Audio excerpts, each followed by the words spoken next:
Brandt DXT grain carts have efficient unload speeds, large carrying capacities, unmatched durability, and reliable components that make sure your cart is working when you are. Lead the field with DXT grain carts from Brandt. Visit your local Brandt dealer for more information.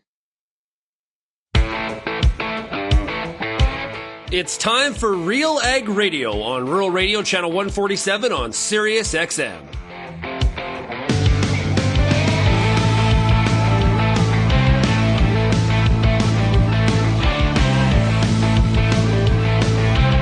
RealAg Radio and RealAgriculture.com is your home for insight and analysis of the issues that are impacting your farm business. Let's get real and get connected with RealAg Radio.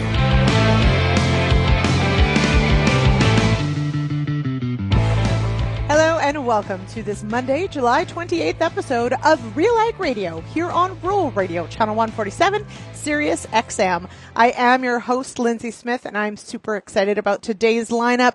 I've got Peter Wheat Pete Johnson in with me. We've got a ton of things to tackle. There, of course, was some wild weather over the weekend and late last week in parts of Alberta and, of course, Ontario as well. So we've got some questions about what, if anything, you can do for crops that are damaged, though not destroyed, by hail. We'll also talk about wheat harvest, some farm safety tips, of course, at harvest, and much more coming up just after the break. Then, to round out the show, I've got a clip from a interview that Bern Tobin did with Todd Frey on John Deere See and Spray technology and finding a fit for it. Where does it make sense? Where is it going to save you money? So we'll hear from that at the end of today's show. It was a really fantastic weekend. Congratulations, of course, to Di and Steve, good friends of mine, that we were at their wedding on Saturday. It was an exciting time with some wild weather, but wonderful to have made the trip down there to spend time with them. Of course, it also meant I got to do some crop scouting along the way. That was really interesting just to get a sense of where things are at. I'll say compared to last summer at about the same time, things look much better in Ontario, but definitely could use some rain in some parts. So that is pretty interesting. And we came home so we left early Thursday morning. We got home late last night and we had put in a cover crop the day before. So it's a cover, but it's actually for fall grazing. And wouldn't you know, we've actually got quite a bit of those little seeds already sprouted when we got home last night. So super exciting times here at Shady Creek Lamb Co., just west of Ottawa. Let us know where your crop is at. How is the yield looking? What do you estimate? I did see that we had some rain in some parts of Manitoba that desperately needed it. It'll be good for the soybeans. Might be too late for some of the other crops, but that's always good news. But would love to hear from you. Give us a call, 1-855-776-6147, or if phone calls aren't your jam, you can zip me an email, lsmith@realagriculture.com. Of course, we're across social media. Send us a DM. We read all of those as well, and we can always connect you with the right person if you've got feedback, question, ideas, all those sorts of things. All right, without further ado, let's hop to our Agronomic Monday here on RealAg Radio on Rural Radio, Channel 147, Sirius XM.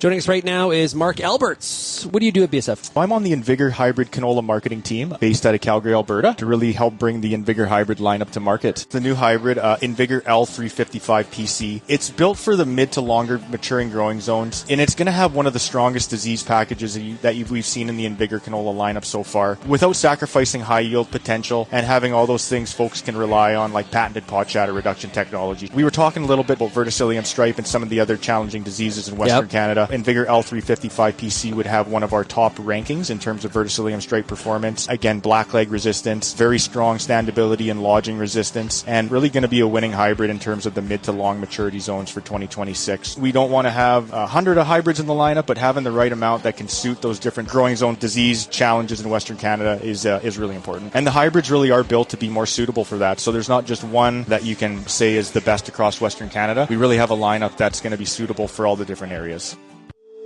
If you're involved in the agriculture industry, it's important to stay informed on all the latest issues affecting your business. At RealAgriculture.com, we offer fast, reliable news, information, and insights to help you keep on top of all of the latest in Canadian agriculture. Visit RealAgriculture.com and sign up for our free daily newsletter covering everything from news, agronomy, animal agriculture, and much more. Visit RealAgriculture.com/subscribe today.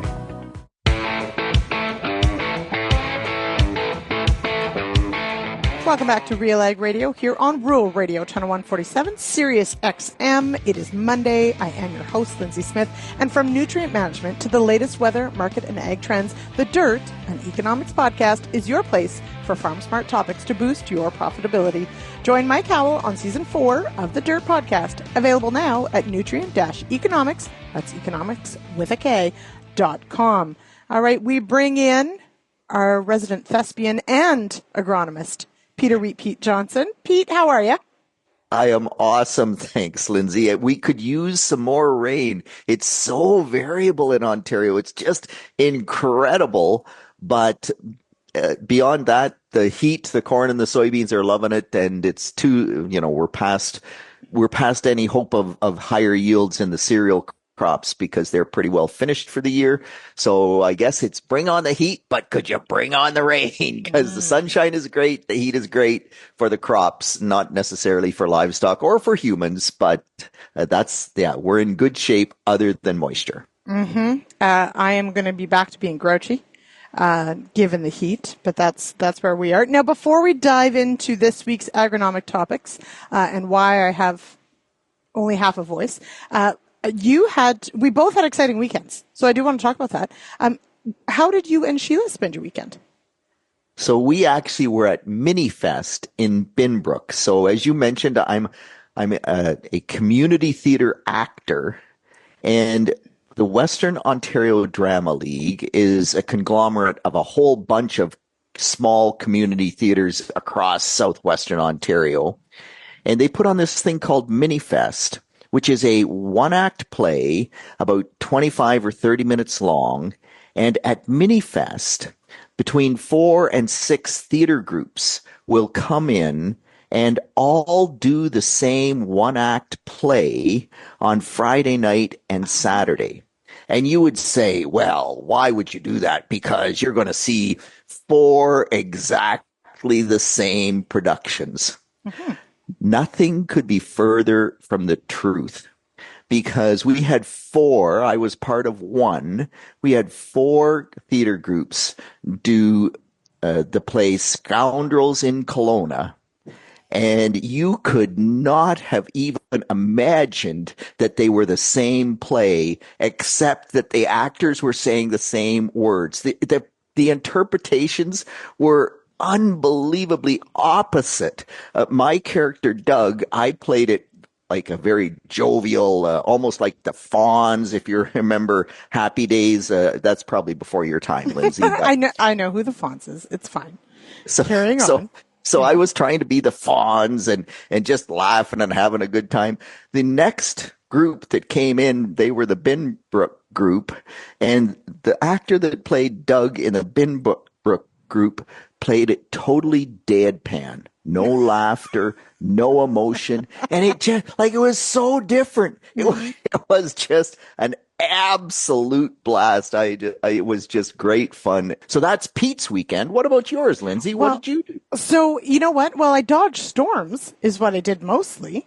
But we had a very exciting week last week. On Thursday, we headed down to the Ontario Sheep Farmers and Large Flock Operators Field Day on Thursday and demoed our new RAPA unit that we've got.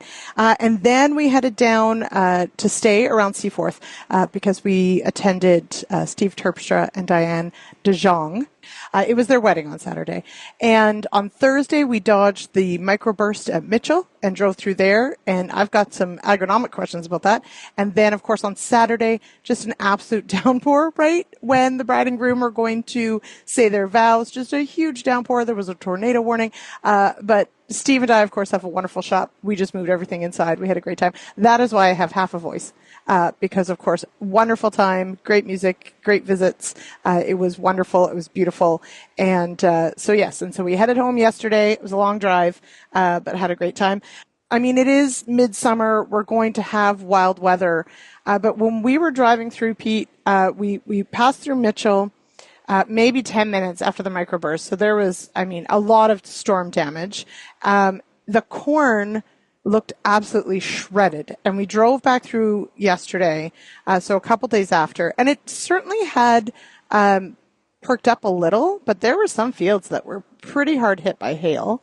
And that always brings up the question, is there anything you can do for a crop that's been hit by hail to help it recover? And so, Lyndsey, not just hail, but we actually have clients in that Mitchell area, quite a few clients. We scout a lot of acres there. And the hardest hit fields, we have up to 20% of the plants that actually broke the stem.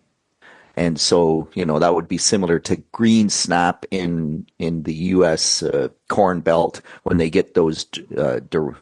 Derecho? Derecho? Yeah, I think it's derecho. Derecho. Yeah, sorry, derecho winds. And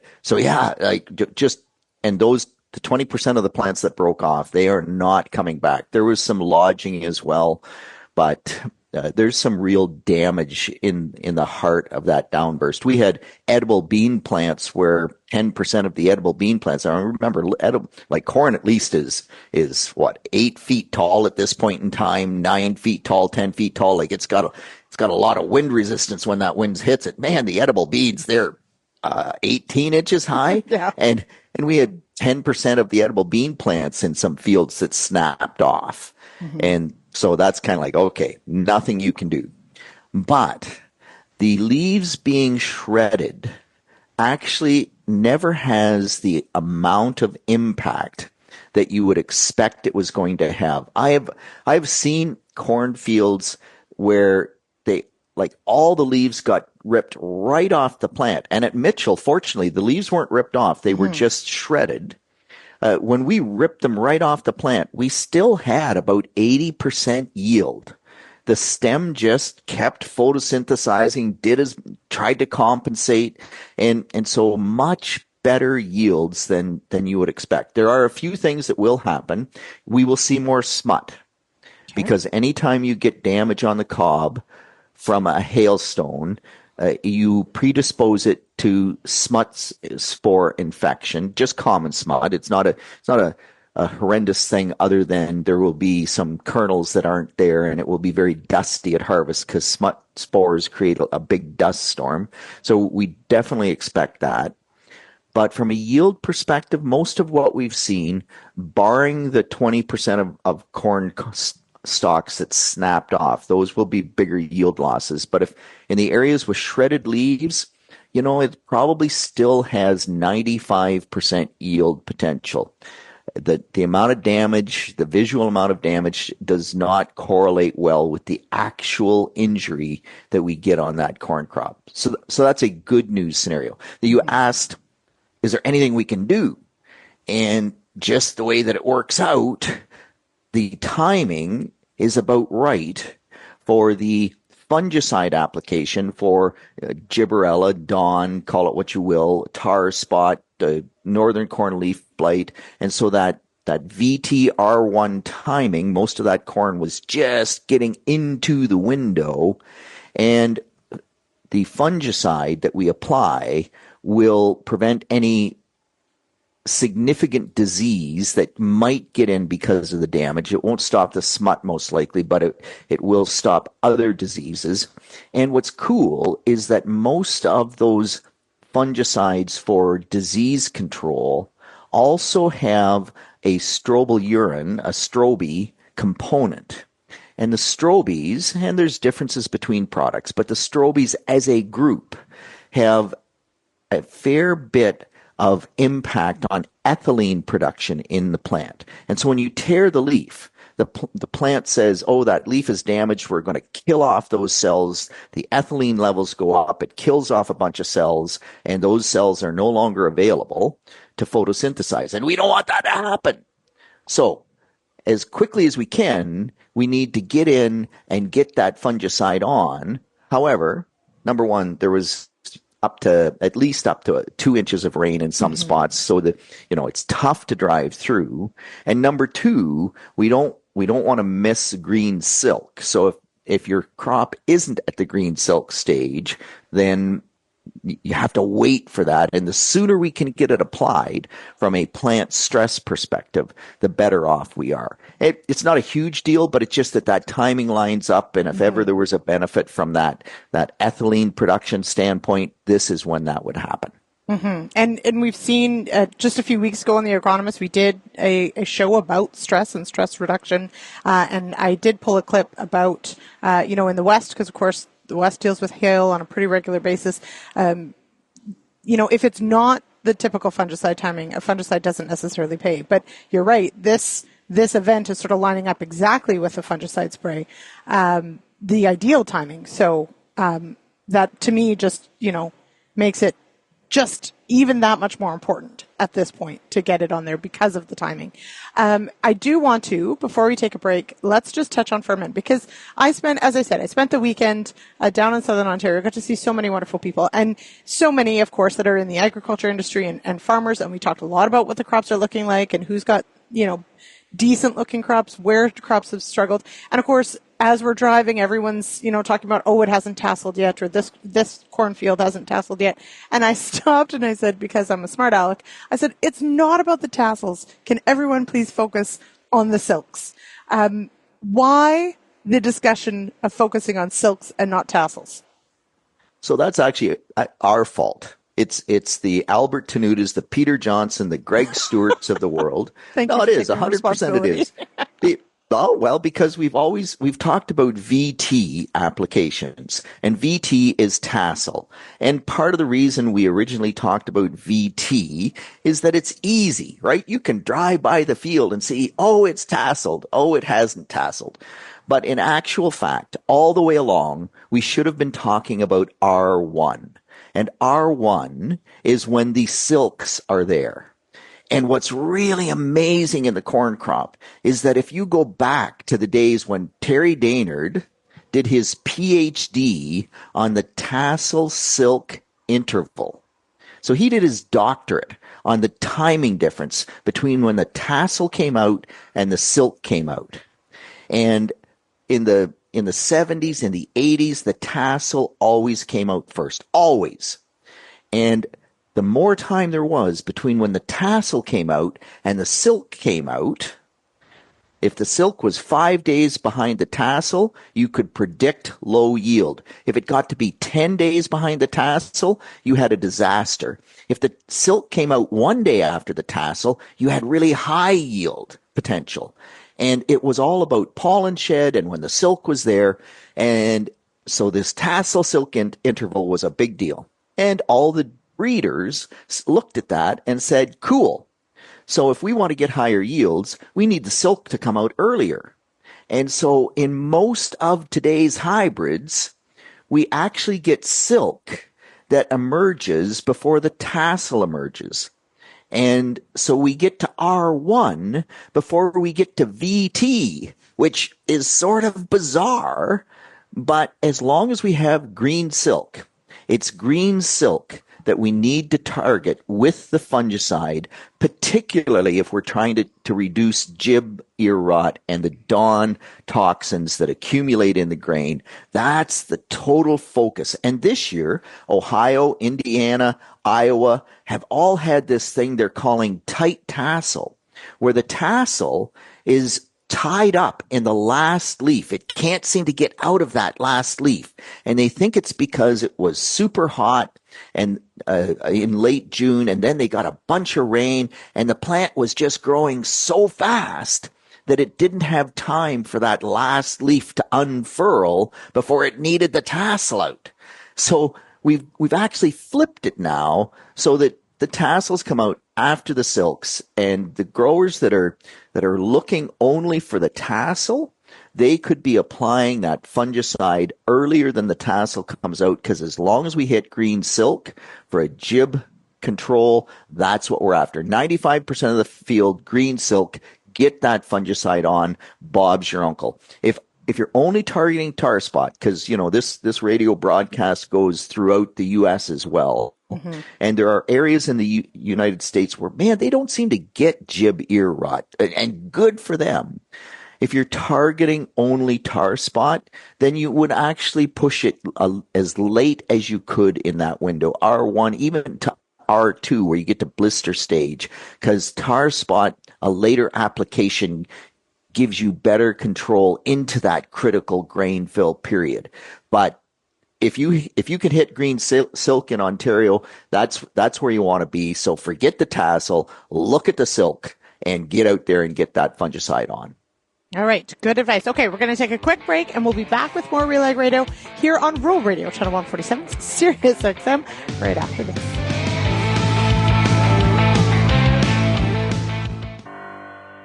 The new Brandt XT grain cart delivers unmatched forward auger reach, side auger reach, and discharge spout clearance for easy positioning, with sight lines that allow you to actually see what you're doing while you're doing it, saving you time with each load and getting you back to the combine sooner. They say hindsight is 20/20. We say seeing what's in front of you is better. Lead the field with the new XT grain cart from Brandt. The Canola School on RealAgriculture.com is a video series that showcases the latest in canola research and production agronomy. Learn from some of the best at your own pace through quick and timely producer-focused videos available on our YouTube channel. The Canola School on RealAgriculture.com is the quickest way to keep up to date on all the latest in canola production. Boost your canola IQ with the Canola School, brought to you by BASF, and visit canolaschool.com. The Pulse School on RealAgriculture.com has everything you need to get your crop off to a great start and a strong finish. Whether you're growing chickpeas, fava beans, lentils, or peas, you'll get all the latest and best agronomic information at PulseSchool.com. A library of top-notch agronomy videos from industry experts available on demand at your fingertips. Visit the Pulse School, brought to you by BASF on RealAgriculture.com.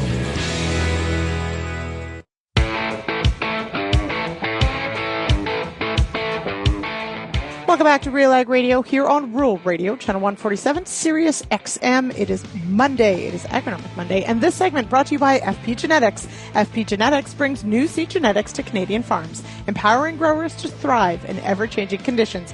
Visit fpgenetics.ca and join thousands of Canadian growers who trust FP Genetics to deliver innovative, reliable, hybrid fall rye seed genetics season after season. Experience the next wave with FP Genetics. All right, bringing back in Peter Wheat Pete Johnson. Speaking of things like hybrid fall rye, etc., we're going to switch gears to our cereal crops and our winter wheat crop here in Ontario that is rapidly being harvested. Still where I am, probably about half the field still yet to go, maybe a bit more than. But harvest season does bring on a few alerts, let's say, and certainly fire hazards being one of them. What stories do you have of this weekend, Pete? So if you can imagine, on Friday when we were finishing combining, I was down at the research plots at Arva, and the baler came into my home farm, and they were going to bale the straw. And they barely got started. They got just part of the outside rounds baled off, and a bearing probably was gone in the baler. It was serviced. It wasn't that it was an issue from a management standpoint, but the baler lit on fire. And thankfully, it lit on fire so that the wind, we only lost about 5 acres out of 90 of straw, and the baler operator was able to get the baler out onto the road and not, because he had to drive across the whole field, but fortunately he had the headland off, so he was able to drive where he'd already baled, and there wasn't enough stubble there, or it didn't light the rest of the field on fire. Got it out on the road. The baler all there is metal left. Like everything else burned to a crisp. And the Granton Volunteer Fire Department got there in a flash. They brought multiple tankers. It is astounding, Lyndsey. You get a big round bale of straw on fire, and it's hard to put out. Like they were blasting it with water and blowing the bales apart with the water, and they drive to the next bale, and 30 seconds later, the bale they just put out was smoldering again. It was just bizarre to see.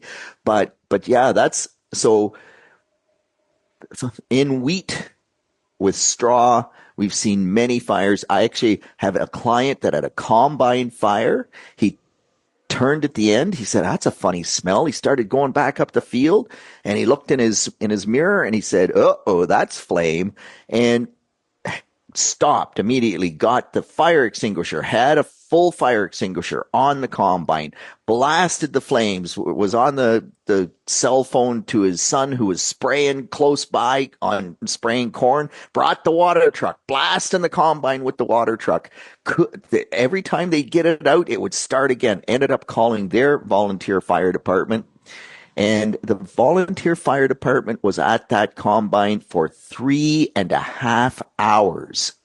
Wow. And they would get it out, and they would use the infrared gun, and there's another hot spot, and they would get it out, and then they thought they had it out, and they were waiting just to be sure. And sure enough, within 15 minutes, poof, there was another fire that started on that combine. So it just had enough dust, and the grower had blown the combine out. Like, these fires are very, very easy to happen, and they can just be amazingly difficult to deal with or to put out. And if that had have gotten away from the combine and into that standing wheat crop, that wheat crop would have been 100% loss.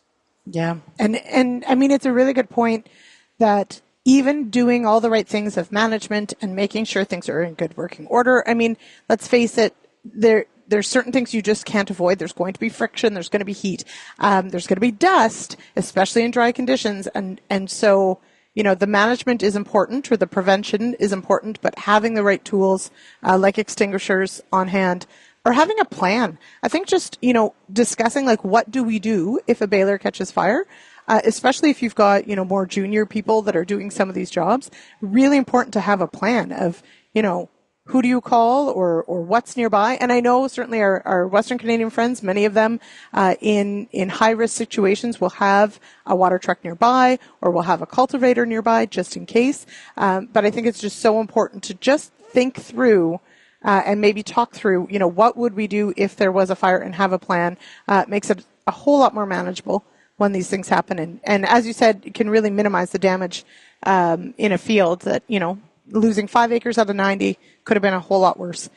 So glad to hear everybody's okay, but it is a really, really good reminder that these things happen, and having a plan is super important. And can I add one thing too, is make sure, and this is, we had, I think it was called Emily's, the numbers that we have on our fields. That was Emily's law, I think, that we have our identification for our fields. Know where you are when you're working in fields, so that if there is an emergency, you can actually get help where you need it. Pretty important. Okay, now on that note, Pete, it is your favorite crop, so let's talk about wheat. And then I want to talk about wheat across the globe. But first, we are well into wheat harvest. How are we managing with these rains? Because we have had some rain and some very heavy rain in some areas. How is that impacting quality of the wheat that's out there?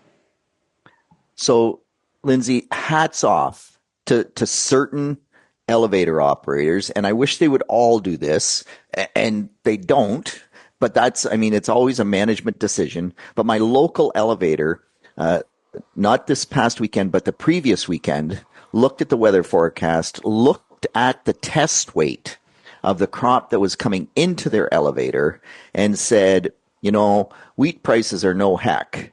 But if we end up with a crop that is too low a falling number or too low a test weight, in this marketplace, it's going to be just impossible to move this crop. And so they decided to take all wheat, soft red or soft white, under 18% moisture, no drying, shrink only.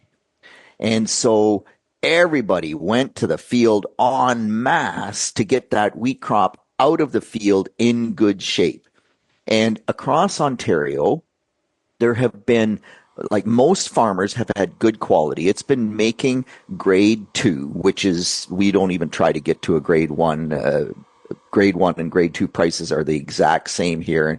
And I'm not sure exactly why that is, but that's just what we have to aim for. And so most places, they've been able to hit that grade 2 no problem. But what's really interesting is that on the test weight front, we've been just borderline in a number of locations, and in particular with a number of lower test weight varieties that happen to be very high yield varieties. So growers want to grow them. But I talked to my good friend Ken Nixon at Ilderton, and he was combining that particular high yield variety, low test weight, and it was making a grade 2. And we had one misty day. Didn't rain very much, but just one misty day, and he dropped from, nicely in grade 2 level to right on the borderline of a grade 2. Every time that wheat crop wets up, and I'm going to say above 19 or 20% moisture, and it dries back down, you lose 1 pound per bushel in test weight. So this focus on getting the crop out early, and to the point that I have a client that on this past Saturday, remember, Lyndsey, you mentioned that as Steve and Diane were getting married, the downpour just went kapoosh. This client went to the field in soft white, and he's just north of Mitchell, so he's in that rain zone. 21% moisture, soft white winter wheat. They got the field harvested in 3 hours. As they made the last pass up the field, those big fat raindrops started to pelt the combine. 21% moisture, but 0.2% sprouts, 0.6 fusarium, and the test weight was still a grade 2. So we just jump through a lot of hoops in Ontario to try to keep quality in the wheat crop. For the most part, we're in good shape, but man, you just cannot take your foot off that gas pedal trying to get the crop out of the field. Mm-hmm. I know, and we're going to have this conversation in a couple months, Pete, about the corn crop, but I feel like, is it because we like corn more, or is it because corn seems to be worth more? Why is it we seem to pencil in the drying on corn? No problem. We don't even think about it. But wheat, it always seems we have to convince someone that get it out of the field, pay the drying. Well, that's because we harvest corn in October, November, and it will never get dry in Ontario until March. And so you have to pay drying or take the drying charge, take the corn off wet. We get into arguments on the corn crop. Should I start at 28% or should I wait 3 weeks and take it off at 22% and save that 6 cents or it's 8 cents per bushel? And the answer is, don't you dare take the stupid stuff off at 28%. I don't care if it's wheat or if it's corn. Nothing good happens to any crop after it's under 30% moisture. The reason that we wait on the wheat crop is because we're harvesting it in July. And so we know that at some point, we have July, we have August, at some point, we're going to be able to take it out of the field at 13% moisture. Of course, if you're in Western Canada, or even sometimes here in Ontario, you might take it out of the field at 9% moisture, and you think, oh, that's good, I don't pay any drying. But if you take it off at 4 percentage points below dry, you've lost 4.4% in yield. And if you take 4.4% in yield and you convert that to how much drying you could have paid, you should have started at 17% moisture. Like, it just drives me nuts, this mentality that we have with wheat. Oh, we can't pay drying on wheat. If your head is shake, pay the drying, have good quality, get the stuff out of the field so that you don't have to fight and wrestle and go to the field at 21% moisture because you're just caught in that situation as harvest progresses. There you have it. I managed to get a give your head a shake out of Pete. That's a gold star for me, I got to tell you. Okay, Pete, we're going to take a quick break. You're going to stick around for one more segment. So we will be back with more Real Ag Radio right after this.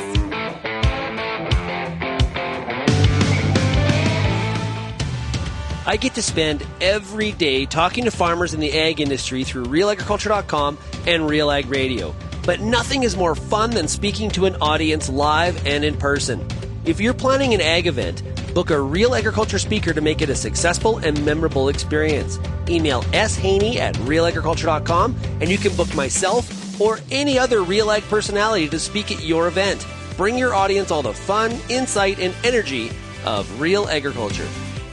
Peter Johnson at WheatPete, RealAgriculture.com. I'm the host of The Word, and I love doing The Word. I love the questions. I love the challenges. I love having to apply agronomics to all over the globe and areas outside of my normal jurisdiction. Also, I love the feedback the most, where growers challenge me, tell me about their plot results, help me to learn. The Word, absolutely the best part of my day.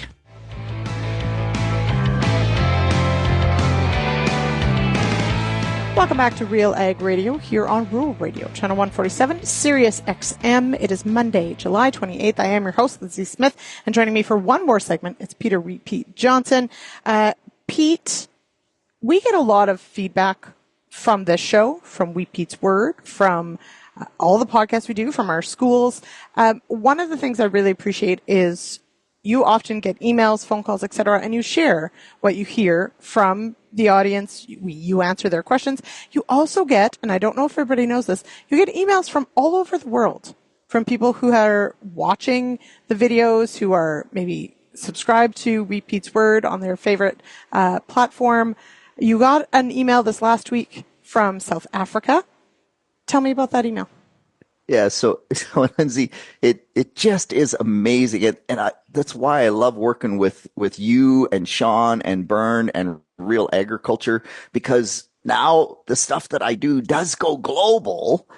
And you're right, I get emails and feedback. I've had it from New Zealand, and you go, wow, New Zealand, why would someone in New Zealand reach out to a guy in Ontario? Because New Zealand gets way higher wheat yields than Ontario does, but the principles all apply, and it's fun to interact. So the grower from South Africa, I've actually had two different growers reach out to me from South Africa in the last month, and that's really cool. But the last one was Andres, and he is growing wheat in an area. It's really unique because they get they get frost potential right up until the end of August. They plant in May, and so or even late April, and you go, okay, so we can't plant earlier to escape the heat. But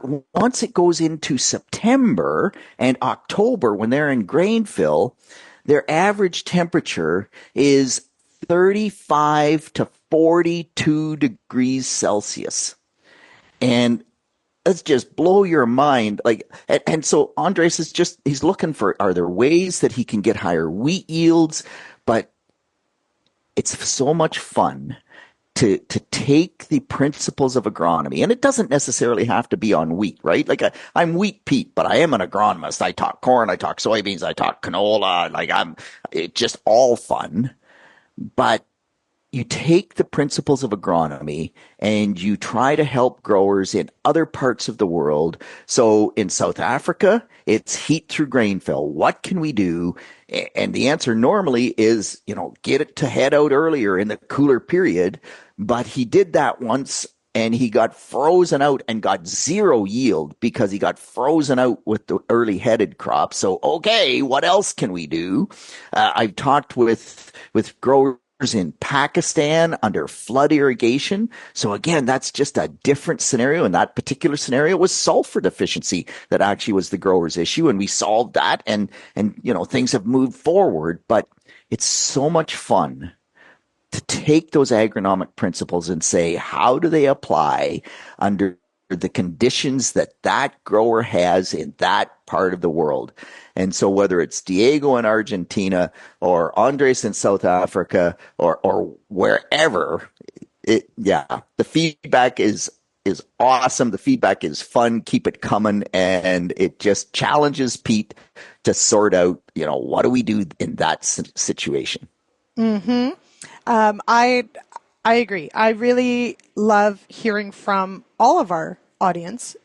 We get challenged on things. We get questions sort of that we never thought of and sort of out of nowhere. And so any way we can help, love to do it. But it's really great to see people from anywhere in the world, really, following along and bringing their questions and experiences here to the team. We really appreciate it. So keep it rolling. Keep sending it in. Let's end with post-harvest weed control. This is personally one of my favorite topics. And as Rob Miller with BASF will tell you, once you start doing post-harvest weed control, you'll never stop. It's just great. But what do we need to know about the next few weeks here ahead for post-harvest weed control? So one of the things that happens unbelievably quickly is how fast those little annual weeds in your wheat stubble can set seed. So this doesn't happen so much in Western Canada because the harvest is late and typically annual weeds that exist under the canopy in the wheat crop don't have enough time to set seed. In Ontario, Johanna Lindeboom, great agronomist from down at Clark's Agri-Services in the Niagara Peninsula, sent me a picture of a wheat stubble field where the grower had applied Buctril M on part of the field. He ran out of product and just left the rest of the field. And to the line, there is almost no ragweed versus that is just a mat of ragweed on covering the ground. And that little ragweed didn't hurt the wheat yield at all. It wasn't up in the crop canopy. It didn't cause harvest problems, but those ragweed plants germinated. They're down in that canopy. Ragweed pollinates based on day length, not on temperature. So it almost always pollinates in the first week of August. And if you don't kill those ragweed plants by the 20th of August, you are going to have them set seed. This particular grower is an IP soybean grower. Ragweed is a huge problem in IP soybeans. If he lets those ragweed go to seed, now he's increased the seed pressure, the weed seed bank in that field, and he will have tremendous nightmare issues growing IP soybeans. So he's a smart enough grower, and Johanna is going to make the recommendation, get out there and kill those annual weeds. But this is also one of the challenges as we move into cover crops, because some growers will just go plant the cover crop. Well, if you plant the cover crop and those little ragweed or pigweed or foxtail, it can be any of the annual weeds that are there, and they all make seed rapidly this time of year. Mike Cobra would say that in as little as 3 to 4 weeks, we can have seed set. You go out there, you plant the cover crop, you think you're doing a good job, and you are. But I have clients where we're heavy cover crop users, and in those situations with heavy cover crops, we are now seeing more and more pigweed pressure show up in our corn and in our soybean crops because those little pigweed are managing to set seed. We don't even see them sometimes in the cover crop.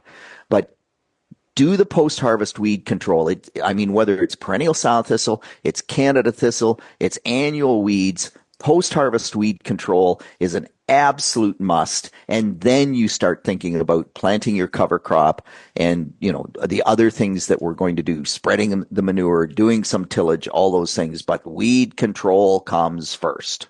All right. And in a year where here we are, we're July 28th, if the crop is off, we have a bit of time. We can get that weed control done and still get a cover crop in and get great growth. So we're not cutting it too close. We've got time. So take the time, do it right, and save yourself some headaches in coming seasons. All right, we're going to leave it there, Pete. We've got one last segment here on the show, but I did want to send a shout out tonight on The Agronomist. You're going to be joining me. We're going to be talking about diseases and insect pests. So looking forward to that. Thank you so much for saying yes. And I recommend everybody join us 8 p.m. tonight, 8 p.m. Eastern, that is, for The Agronomist. Thanks so much, Pete. Have a wonderful day. We'll see you later. Yeah, see you later, Lyndsey. Thanks so much. All right, we'll be back with our last segment of today's RealAg Radio right after this.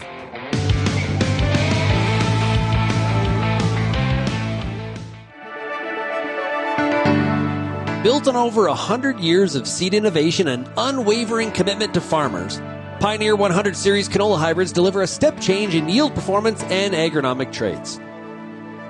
This isn't just better canola, it's different canola. Pioneer 100 Series. Contact your local Pioneer sales representative or visit pioneer.com/100 series to learn more today.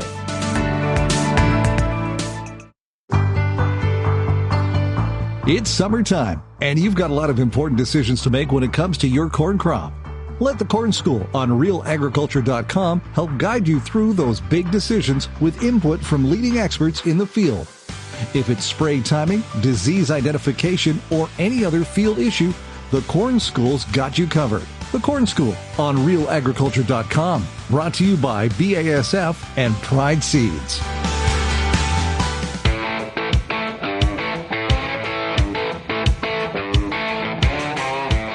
Welcome back to RealAg Radio here on Rural Radio, Channel 147, Sirius XM. It is Monday, July 28th. Yes, Agronomic Monday. And I am your host, Lyndsey Smith. But for this last segment of the show, we're going to hop to a conversation with Bern Tobin and Todd Frey. He's got the See and Spray set up on the John Deere sprayer. And Bern wants to know, is this system worth it? How does it save you money? Where does it save you money? How do you make the call on using the See and Spray technology? Bernard Tobin here at the Ontario Weed Committee Summer Tour. I'm catching up now with Todd Frey from Clean Field Services. Todd, how's it going? It's going good today. How about you? I am pretty good. A little hot, but that's all right. What we're going to talk about today is John Deere See and Spray, that new spraying application that John Deere has offered in the last couple of years. You're using it for the first time this year here in Ontario. What are you hoping to learn? Well, we just wanted to try it out and see if it has a fit for our cropping system. We hear a lot of stuff out of the Midwest U.S., Western Canada, and here in Ontario we do things just a little bit differently again. So just trying to see if it has a fit for our climate and our cropping practices. Talk about the technology, Todd. I mean, like camera-guided spraying, vision-guided spraying. How do you describe it to growers? Well, it's really a new concept, right? We've never had the ability to do this for sure in Eastern Canada. The fallow green on brown type systems were never quite as popular here, but essentially we have cameras across the boom, and the machine is deciding as it travels through the field. It decides if there's a weed there, we spray it. If the cameras don't identify a weed, then the sprayer shuts off. What about from a grower's perspective in the conversations you have? I mean, I guess it really is about, reducing spray and cost, right? Cost efficiency. Yeah, so economics definitely play a huge part of it. Obviously, our herbicides are getting more expensive, but the other thing that we're running into is harder to control weeds or herbicide-resistant weeds. So not only can we look at the economics, but we can also look about using the technology to maybe economically apply higher rates while doing a better job of weed control all at the same time. So there's also an efficacy standpoint as well. Talk about how it works now. I mean, you mentioned in the conversation with the group here today that, you're getting charged $6 an acre from, a technology fee when you're not spraying, but that kind of works in your favor, obviously, and in the company's favor. But talk about how, the math works around that. So yes, John Deere is charging us $6 an acre. So when the system is turned on and the cameras elect not to spray an area, you're charged $6 an acre for that. You do not pay for any area that the system decides to spray. So what we really notice is that's really allowing for those more expensive tank mixes. When we see those tank mixes getting into that $30, $40, $50 an acre, that's where we really see some economic savings there is putting those more expensive tank mixes on a field, on just the areas of the field that actually need them. Are there specific fields, from your experience this spring, that you really this is a good fit for, and there's some things you should probably drive past? Yeah, so one of the ones that we really went to is those patchy type perennial weeds where you might see them in small patches, maybe in corners, wet areas, low spots, etc. So they're not going to be uniformly distributed throughout the field. They'll be very tightly grouped and only small areas. So weeds like yellow nutsedge or perennial sow thistle, Canada thistle was another one that we targeted. So just trying to come up with those fields that were relatively clean otherwise, but they had maybe a few acres of patchy weeds. Now, you were talking to a lot of agronomists today, and you assured them, hey, there's still work for them. There's a lot of agronomy that needs to get done here. There's a great requirement still for boots on the ground. Talk about that. Absolutely. So a big part of this is scouting, and the context or the question that always comes up is how much do we load the sprayer for? If we have 100 acres, are we going to spray 25? Are we going to spray 50? Are we going to spray 90? So that's where the scouting comes into play, right? Getting out there, walking those fields, coming up with what are the weeds that are present, what tank mix is needed, what is the relative pressure, and how uniformly are they distributed, right? A weed that is in patches is going to spray a different percentage of the field than, a few weeds uniformly distributed throughout the field. So it really is not a replacement for boots on the ground. Now, Todd, you talked about, I guess, the opportunities for old chemistry, different chemistries, maybe to come off the shelf, things that probably didn't fit because of cost or application, that may be a good fit for this program. Yeah, so there's probably lots of chemistry that was developed over the time that glyphosate was still an attractive one past weed control program. So products that got shelved for maybe the cost of the formulation was too expensive, or there were other products on the market that were cheaper or better, but or a crop safety concern where maybe it was close but it wasn't quite there. So maybe this vision guided targeted spraying has an opportunity to resurrect some of those products that maybe were shelved for various reasons and bring them back and just add a few more tools in the toolbox to go after some of these hard to kill or resistant weeds. So hey, it's July here. You've been running this since the spring. What are the takeaways so far? Big one is make sure you get your boots on the ground and get good, accurate scouting notes on the field, making sure that everybody's on the same page as far as what as a field that would be a good fit, and not going into those fields. If the field is messy, it should get broadcast sprayed. This is a system, kind of a cleanup or a touch-up pass. A lot of those fields that you historically used to walk and kind of go, I'm on the fence, this one could or could not get resprayed after a setup application. That's where this really has a good fit. Final question, what's up for the fall here? Now, I know you want to run this over some soybean stubble. Yeah, so the system also has what they call green on brown capabilities, which some of those in other areas of the world are a bit more familiar with in terms of fallow spraying. So probably get to run it a little bit in soybean or corn silage stubble, ground that's maybe getting prepped for winter wheat. And that advantage of that is the fee for that is only $1.25 an acre for fallow ground versus the $6 an acre in-crop fee. So great stuff, Todd. Hey, appreciate you making some time for Real Agriculture. Thanks for having me. All right, big thank you to Bern and to Todd for joining me here on the show today. And of course, thank you to Peter Wheat Johnson for joining me as well on this Agronomic Monday edition of RealAg Radio. I will be back Wednesday to host the show, so looking very forward to that. And of course, on Friday, Kelvin and I will both be back for the issues panel. Totally missed out on Friday's show, but you can, of course, if you missed that one as well, you can check it out on our podcast feed or head on over to YouTube. We actually post the show on YouTube as well. We are actually, I cannot believe we're headed for August as of Friday. It is blowing my mind just a little. But if you've got feedback on today's show or you've got ideas of what you'd like to see coming up on the show or listen to, of course, you can drop me an email, lsmith@realagriculture.com. You can, of course, find us across social media. Drop us a DM. Let us know you've got an idea or perhaps you've got a question. As you heard today, Peter loves to answer your questions on this show, of course, on The Agronomist or on Wheat Pete's Word. That happens every Wednesday on your podcast feeds as well, on YouTube, and of course on RealAgriculture.com. And sometimes, every once in a while, we bring those questions right here to Real Ag Radio. Thank you for making us part of your day. We really do appreciate it. Sean Haney, of course, will be back tomorrow as your regular host for RealAg Radio. So listen then, 4:30 Eastern, as always. Have a wonderful Monday, and maybe we'll see you tonight on The Agronomist. Cheers, everybody.